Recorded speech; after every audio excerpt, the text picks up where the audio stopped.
Good evening friends, welcome to the channel सरकारी guide fact, जहाँ सिर्फ और सिर्फ हम लोग फैक्ट पे बात करते हैं। ठीक है, तो आज का जो आप थंबनेल देख के ही समझ रहे हो कि आज का पूरा हम लोग स्ट्रेटजी वीडियो है। ये पूरा रणनीति का वीडियो है कि हम लोग किस प्रकार रणनीति तैयार करते हैं यूपीएससी एईडीओ का। ठीक है, जो एग्ज़ाम अब 10 से 16 जनवरी तक है। ठीक है, उस बारे में क्या क्या अपडेट है, मतलब अपडेट क्या है कि मतलब जो आपको कैलेंडर एग्ज़ाम का तो मैं पहले आपको बता दिया था, एग्ज़ाम बहुत कम दिन बचा हुआ है, लेकिन फिर आपको इस बारे में इसमें डिस्कस करेंगे कि क्या क्या आप रणनीति अपना सकते हैं लास्ट टाइम में, जो एग्ज़ाम बहुत करीब आ गया है। बहुत करीब मतलब ऐसे बोले कि 10 दिन एग्ज़ाम है। ठीक है, क्योंकि आज जो डेट हो गया वो 26 तारीख हो गया, और फिर इस महीने 5 दिन, और फिर उधर 10 तारीख से पेपर ही है। ठीक है, तो मैं इसको 10 दिन ही इसलिए लेके चल रहा हूँ क्योंकि इधर तो मान लीजिए 1 जनवरी है, फिर कल क्रिसमस था, ऐसे करके लोग थोड़ा सेलिब्रेशन में ही रह जाते हैं। लेकिन मैं आपको यही बोलूँगा कि सेलिब्रेशन नहीं करिए। ठीक है, जितना मैक्सिमम टाइम पढ़ाई में दे सकते हो उतना मैक्सिमम टाइम दीजिए। ठीक है, मैं आपको स्ट्रेटजी बता देता हूँ क्या क्या रहने वाला है आपका। ठीक है, तो बेटर होगा मेरे हिसाब से जो मैं अपना स्ट्रेटजी सबसे बात करके, और मैं ऐसे जो सेलेक्टेड लड़के हैं उनसे बात करके सबसे उस हिसाब से मैं स्ट्रेटजी बना के आपको लाया हूँ। ठीक है, सबसे जो बड़ी बात है कि 10 जनवरी और 11 जनवरी। ठीक है, तो 10 जनवरी से लेकर 16 जनवरी तक पेपर है, तो 2 दिन पेपर है। एक आदमी का 2 दिन पेपर है, जैसे जिसका 10 को है उसका 11 को भी है, जिसका 12 को है उसका 13 को भी है, और जिसका 15 को है उसका 16 को भी है। अब क्या क्या है देख लीजिए। पहला दिन जो 10 जनवरी को सामान्य अध्ययन 10 से 12, और फिर सामान्य योग्यता 2 से 4। ठीक है, और 11 जनवरी को सामान्य भाषा है, मतलब दोपहर 12 से 2 बजे तक। अब सुन लीजिए क्या है। 11 तारीख वाला पेपर के बारे में आपको पहले बताया हूँ, लेकिन फिर से मैं बताऊँगा। 11 तारीख वाला जो पेपर है वो सामान्य भाषा का, उसमें हिंदी और इंग्लिश आना है। ठीक है, हिंदी और इंग्लिश, जिसमें इंग्लिश आता है 30 नंबर का और हिंदी आता है 70 नंबर का। ठीक है, और परसेंटेज पासिंग है, मतलब उसमें पासिंग मार्क्स पहले से तय कर दिया गया है कि आपको 100 में से 30 नंबर लाना है तो आप पास माने जाएंगे। तो 30 नंबर लाने के लिए क्या करना है, मतलब अब 70 का भी 30% लाना है, और फिर 30 का भी 30 नंबर लाना है। मतलब आपको इंग्लिश में 9 नंबर लाना है और हिंदी में 21 नंबर लाना है। तो अगर 100 में 30 आप लाते हैं तो पास कर जाएंगे आप। जैसे मैं पहले बताया था फिर बता देता हूँ, आप जो मॉक लगाइए, अभी मॉक इसका सिर्फ और सिर्फ मॉक लगा लीजिए। 10 मॉक लगा लेते हैं और आपका एवरेज नंबर 50 नंबर बनता है, तो आप मान के चलिए आप बिल्कुल पास कर जाएंगे वहाँ पे। ठीक है, इसका मतलब मैं ये बोल रहा हूँ कि आप इसको बहुत ज़्यादा इसको सीरियस नहीं लेना है। हाँ, अगर आपका इंग्लिश बहुत वीक है, बहुत वीक है, क्योंकि मैं मान के चल रहा हूँ कि जैसे ये जो फॉर्म भरेंगे वो मैक्सिमम हिंदी बेल्ट के लोग भरेंगे। हिंदी बेल्ट का मतलब हो गया जैसे बिहार के लोग भरेंगे, झारखंड के लोग भरेंगे, उत्तर प्रदेश के लोग भरेंगे, ज़्यादा से ज़्यादा एमपी के, छत्तीसगढ़ के, इधर के लोग ज़्यादा से ज़्यादा भर सकते हैं, राजस्थान के। ठीक है, तो मैं मान के चलता हूँ हिंदी में तो आपको बहुत परेशानी नहीं होगी। ठीक है, लेकिन इंग्लिश में अगर परेशानी होगी तो इंग्लिश में कुछ कुछ वीडियो यूट्यूब पे पड़े हुए हैं वो देख सकते हैं। ठीक है, यूट्यूब पे बहुत सारे टीचर्स का बीपीएससी एईडीओ का पढ़ा है उन्होंने, तो देख सकते हैं आप इंग्लिश का वीडियो ऑडियो।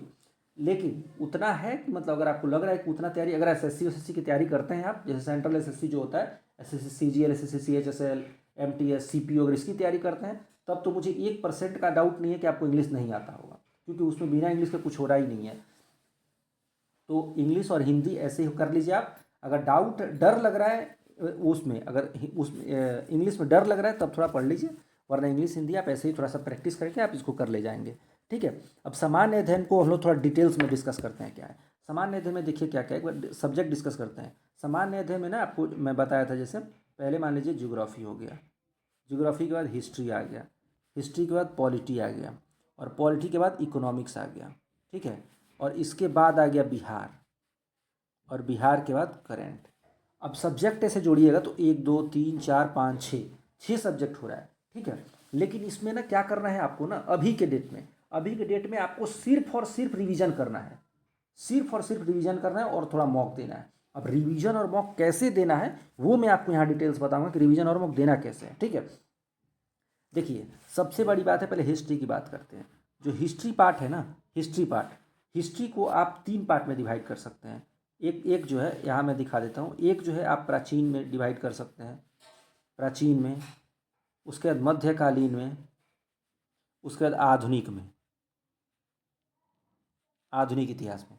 ठीक है, तो सबसे कम जो वेटेज का है वो प्राचीन है, इसको काट दीजिए। उसके बाद ये है, उसके बाद ये है, मतलब सबसे जो मैक्सिमम वेटेज है वो मॉडर्न हिस्ट्री का है। आपको मॉडर्न हिस्ट्री बहुत फोकस करना है। अगर आप रिवीजन करते हैं तो मॉडर्न हिस्ट्री का बिना रिवीजन किए आप एग्जाम देने नहीं जा सकते हैं। मॉडर्न हिस्ट्री का मैक्सिमम रिवीजन करके जाइए। ठीक है, उसके बाद आप मेडाइवल का, उसके बाद एंशिएंट का। ठीक है, मतलब ये मेरा सीरियल बताने का ये मतलब है कि मॉडर्न से क्वेश्चन बहुत ज़्यादा आता है, और बीपीएससी जो भी एग्जाम कराता है उसमें मॉडर्न को बहुत प्रायोरिटी दे रहा है। ठीक है, तो हिस्ट्री की बात हो गई कि हिस्ट्री में आपको सबसे ज़्यादा मॉडर्न पे फोकस करना है, ठीक है। उसके बाद आपको मेडाइवल पे फोकस करना है, उसके बाद एंशिएंट पे फोकस करना है, ठीक है। हिस्ट्री का ये रहा प्लान। और मॉक आप कोशिश करिए कि डेली एक मॉक दे देना है, डेली एक मॉक दे देना। आप ये भी सोच रहे होंगे डेली अगर एक मॉक में दे देता हूँ तो 6 घंटा और कुछ एनालिसिस में टाइम चलेगा तो टाइम बचेगा ही का, ठीक है। तो आप अगर ऐसा नहीं है तो आप 10 दिन में 5 मॉक दे दीजिए, 10 दिन में 5 मॉक दे दीजिए। और अगर 15 दिन आप मानते हैं, मतलब अगर आप ऐसे जोड़ते हैं कि डेली का मैं किसी दिन में वेस्ट नहीं करूँगा, तो 15 दिन मानते हैं तो आप 7 दिन का मॉक दे लीजिए, 7 दिन का मॉक दे लीजिए। और जिस दिन मॉक देना है उस दिन उसको एनालिसिस करके उसी दिन उसको फिनिश करना है। मॉक दिए और एनालिसिस किए। मॉक देने को चूँकि 6 घंटे का मॉक लगातार नहीं दे सकते हैं, तो आप ऐसे जैसे एग्जाम है वैसे आप कर लीजिए। जैसे एग्जाम आप देख लीजिए 10 से 12 है और फिर दोपहर से 2 से 4 है, ठीक है। तो आप अब से जो मॉक दे रहे हैं वो आपको सुबह 10 बजे बढ़िया जैसे वहाँ होता है कुर्सी लगा के बैठ गए, ठीक है। और आप OMR सीट आप ले लीजिए, मार्केट में अवेलेबल है, OMR सीट लीजिए, प्रैक्टिस कर लीजिए उसको, ठीक है। और वैसे ही सेम टाइम स्लॉट में प्रैक्टिस कीजिए। 10 से 12 में आप समान अध्ययन दे लीजिए। फिर आपको दोपहर 2 से 4 में जो रीजनिंग और मैथ्स है वो दे लीजिए। और फिर ये चूँकि 11 तारीख वाला में, मतलब इसको अगर अगले डेट में देखें तो आप एक दिन में 4 घंटे दे सकते हैं ऐसे, लेकिन आप एक दिन में इसको निपटाना है तो 10 से 12 2 से 4 कर दीजिए। और ये पेपर को बहुत ज़्यादा, मतलब चूँकि पास है लेकिन फिर भी इसको वेटेज देना है। अब ये नहीं कि इसमें फेल हो जाए आप, ठीक है। तो इसको ध्यान रखना है, इसको ध्यान रखना है कि मतलब उसी दिन 4 बजे के बाद जब भी, मुझे लग रहा है 1 घंटा ये पेपर देने के लिए काफ़ी होगा, 2 घंटा दिया 1 घंटा काफ़ी होगा, तो आप 5 से 6 या जब भी चाहें तो दे सकते हैं। और ठीक है, और उसी दिन आप इसको 1 घंटा 2 घंटे दे के, मतलब रात को 9 बजे 10 बजे जितना बजे तक पढ़ते हैं, जो भी आपका रूटीन है उस अकॉर्डिंग इसको एनालिसिस करके उसी दिन इसको फिनिश कर देना है, ठीक है। मतलब सेम डे होना चाहिए ये काम, क्योंकि अगले दिन से ना फिर आप टालने लग जाते हैं उसको, अरे बाद में एनालिसिस कर लेंगे, नहीं, सेम डे करना है। जिस दिन एग्जाम दिए, जिस दिन मॉक दिए, उसी दिन एनालिसिस होना ही चाहिए आपको, ठीक है। वो एनालिसिस हो गया और टाइम में आपको बता दिया, ठीक है। अब स्ट्रेटजी में फिर आ जाते हैं एक बार घूम के स्ट्रेटजी पे, ठीक है। हिस्ट्री की बात कर लिया। ज्योग्राफी की बात करूं, अगर ज्योग्राफी की बात करूं, भूगोल की बात करें, तो भूगोल में जो बात कर रहे हैं ना, आपको इंडियन हिस्ट्री पे ज़्यादा फोकस करना है। मतलब इंडियन ज्योग्राफी पे, भारतीय भूगोल पे आपको ज़्यादा फोकस करना है, क्योंकि जो ट्रेंड देखा गया उसमें यही देखा गया है कि भारत के भूगोल से ज़्यादा क्वेश्चन उतर के आ रहे हैं, ठीक है, भारत के भूगोल से, ठीक है। अब ये नहीं कि वर्ल्ड ज्योग्राफी से क्वेश्चन नहीं आ रहा है, लेकिन जैसे उसमें मैं बताया कि मॉडर्न हिस्ट्री से ज़्यादा क्वेश्चन आ रहा है, वैसे इंडियन हिस्ट्री से ज़्यादा, इंडियन ज्योग्राफी से ज़्यादा क्वेश्चन आ रहा है, मतलब भारत भूगोल से आ रहा है, ठीक है। और आप, अगर आप पहले से फिर बता देता हूँ, पढ़े हुए हैं, मतलब सारा हिस्ट्री पढ़े हुए हैं, सारा ज्योग्राफी पढ़े हुए हैं, सारा पॉलिटी पढ़े हुए हैं, इकोनॉमिक्स पढ़े हुए हैं, तो आपको सिर्फ और सिर्फ रिवीजन करना है। और आप चाहें तो सब रिवीजन कर सकते हैं। अगर आप सब रिवीजन कर चुके हैं तो फिर से एक बार रिवाइज कर लीजिए और मॉक दे लीजिए। ज्योग्राफी में ये सीरियल हो गया कि पहले इंडियन ज्योग्राफी पर पहले ख़त्म करना है, तब वर्ल्ड ज्योग्राफी पे आना है, ठीक है। अब पॉलिटी की एक बार बात करते हैं। पॉलिटी में क्या हिसाब किताब है? पॉलिटी में ये हिसाब किताब है कि पॉलिटी में कि आप सबसे पहले जो होता है ना, अगर आप ऐसा नोट्स बनाए हैं जो आपको इंपॉर्टेंट उसमें बनाए हैं, ये important article, important points, fundamental right के बारे में इंपॉर्टेंट थिंग, DPSP के बारे में इंपॉर्टेंट चीज़, मतलब ऐसे अगर इसको बनाएं, जैसे इमरजेंसी में क्या होता है, ये अगर पॉइंट करके बनाए हैं तो आप उसको रिवीजन कर लीजिए। अगर नहीं किए हैं तो फिर आपको पूरा पॉलिटी भी आपको रिवाइज करने के लिए 2 दिन से ज़्यादा आपको नहीं चाहिए, ठीक है। क्योंकि पॉलिटी अगर आप एक मायने में सही से देखें ना, तो पॉलिटी क्या है? पॉलिटी आपको सिंपल है, 1 से लेकर 395 तक अनुच्छेद है, ठीक है। अब ये आप बोलेंगे सर 395 तो कहने के लिए है, अनुच्छेद तो उसमें 450 से ज़्यादा है। बिल्कुल है, ये सही बात है, लेकिन आप पॉलिटी पहले से पढ़े हुए हैं ना। अगर अभी से जैसे आप सोच रहे हैं कि नहीं अभी से पढ़ के 10 दिन में एग्जाम निकल जाएगा, तो ये तो आप भूल जाइए। मैं झूठी तसल्ली नहीं देता हूँ, ये तो आप भूल ही जाइए कि एग्जाम निकलने वाला है आपका, छोड़ दीजिए आप। लेकिन आप पढ़ रहे हैं इसको, सिर्फ आपको 10 दिन का मास्टर प्लान एकदम आपको चाहिए, 2 मैं बता रहा हूँ यहाँ पे, ठीक है। तो आप पॉलिटी 2 दिन में इसको ख़त्म कर सकते हैं, बिल्कुल आसानी से ख़त्म कर सकते हैं, ठीक है। तो पॉलिटी में आपको ज़्यादा इधर उधर नहीं करना है। जैसे मैं बता देता हूँ क्या क्या है उसमें, पर बता देता हूँ, ये देख लीजिए। पार्ट 1 बहुत इंपॉर्टेंट है, पार्ट 3 बहुत इंपॉर्टेंट है, पार्ट 5 सॉरी 4 5 और 6 ये बहुत इंपॉर्टेंट है, 7 एबोलिश हो गया, ठीक है। उसके बाद से 8 9 10, इसके मतलब यहाँ तक तो बहुत इंपॉर्टेंट है। इसके बाद जो है ना, उसके अच्छे से उधर अब चले जाइएगा, इलेक्शन कमीशन पार्ट 15, पार्ट 20 में आ गया कॉन्स्टिट्यूशन अमेंडमेंट जो होता है, उसके बाद से 18 में इमरजेंसी आ गया, ये सब कुछ कुछ मेजर पोर्सन। 6 तक जो आएगा ना, 6 तक, यहाँ तक 237 तक अनुच्छेद कवर कर देता है ये, ठीक है। ये अगर देखिएगा यहाँ से तो 237 तक अनुच्छेद ये कवर कर देता है। मतलब 237 तक अनुच्छेद कवर कर देता है। ठीक है, 238 एबोलिश हो गया और फिर 239 से आपका शुरू हो जाता है ये केंद्र शासित प्रदेश। ठीक है, तो पॉलिटी का मैं आपको लेखा जोखा बता दी कि पॉलिटी आपको कैसे करना है। ठीक है, इसके बाद आते हैं इकोनॉमिक्स पे। इकोनॉमिक्स का सिंपल रूल है, आपको 2-4 मैं टॉपिक बता देता हूँ, उस पर आप बिल्कुल फोकस कर लीजिए। 5 ईयर प्लान, ठीक है, ये 5 ईयर प्लान जो 5 ईयर प्लान है, 5 ईयर प्लान ये आपको बिल्कुल देख के जाना है, हर हाल में 5 ईयर प्लान देख के जाना है।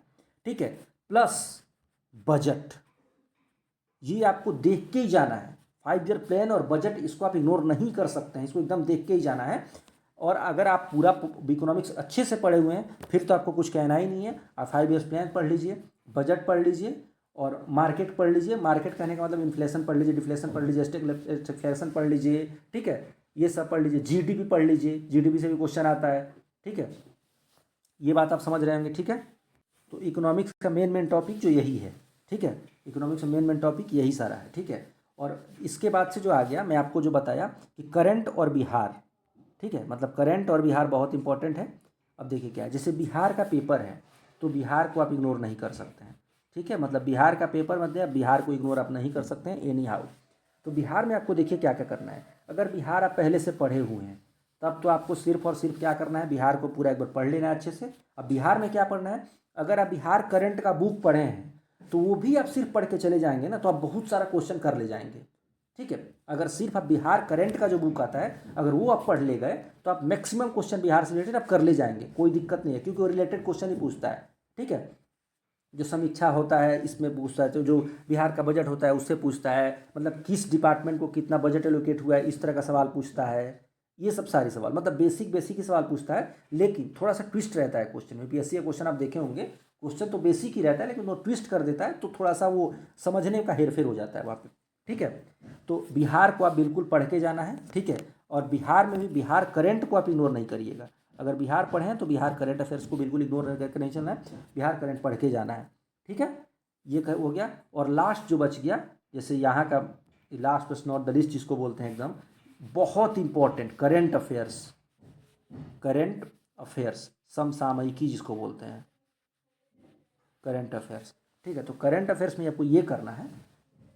देखिए, राष्ट्रीय महत्व का जो चीज़ होता है, जैसे अपॉइंटमेंट हो गया, इंपॉर्टेंट डेट हो जाता है। ठीक है, और हाँ एक बात आपको करंट अफेयर्स में बता दूं, करंट अफेयर्स का तो नहीं है लेकिन आप इकोनॉमिक्स का समझ लें या फिर ज्योग्राफी का समझ लें। सेंसस बिल्कुल पढ़ के जाइए, क्योंकि सेंसस का नोटिफिकेशन आ गया, 2027 सेंसस होने जा रहा है। तो 27 का डेटा तो नहीं है लेकिन 2011 का सेंसस जो है उसका डेटा बिल्कुल फैक्ट याद करके जाएँ, और खासकर बिहार से रिलेटेड, जो कि प्रीवियस ट्रेंड में देखा गया है कि बिहार से रिलेटेड उसमें क्वेश्चन आता है। ठीक है, और जो हेल्थ वाला जो NFHS द्वारा जो था उसका डेटा भी आ रहा है।